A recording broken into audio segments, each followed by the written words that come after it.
আসসালামু আলাইকুম ওয়া রাহমাতুল্লাহি ওয়া বারাকাতুহু।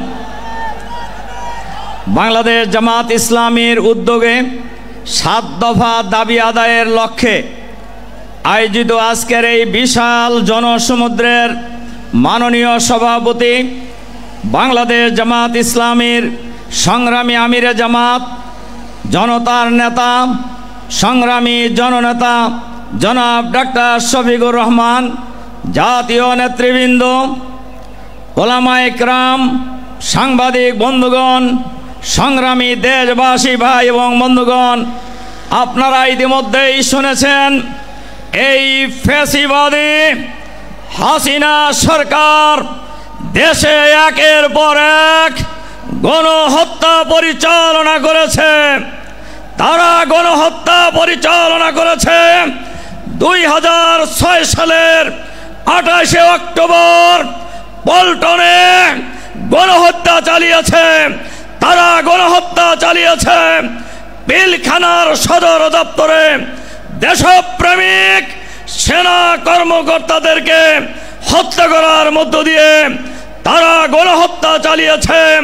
শাপলা চত্বরে 2013 সালের 5ই মে আলেম ওলামাকে নির্বিচারে গণহত্যা চালিয়ে হত্যা করা হয়েছে।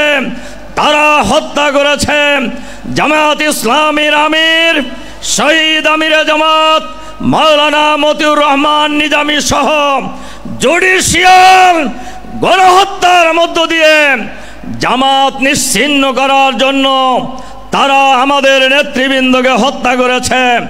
সর্বশেষ জুলাই বিপ্লবে হাজার হাজার মানুষকে হত্যা করেছে। বাংলাদেশের 18 কোটি মানুষের দাবি এই মুহূর্তে গণহত্যার বিচার করতে হবে। বিচারের নামে কোন তামাশা বাংলাদেশের জনগণ মেনে নেবে না। এখন পর্যন্ত 1 বছর চলে গিয়েছে, কোন বিচারই দৃশ্যমান হয় নাই।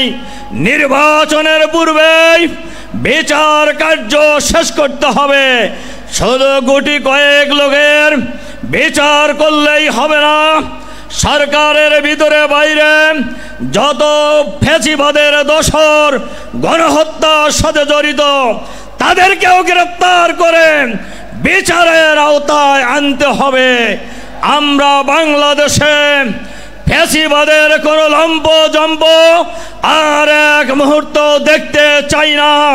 বাংলাদেশে কোনো ফ্যাসিবাদী শাসন ফিরে আসতে দেওয়া হবে না। বাংলাদেশে কোনো নতুন ফ্যাসিবাদ বাংলাদেশের মাটিতে আমরা প্রতিষ্ঠিত হতে দেব না।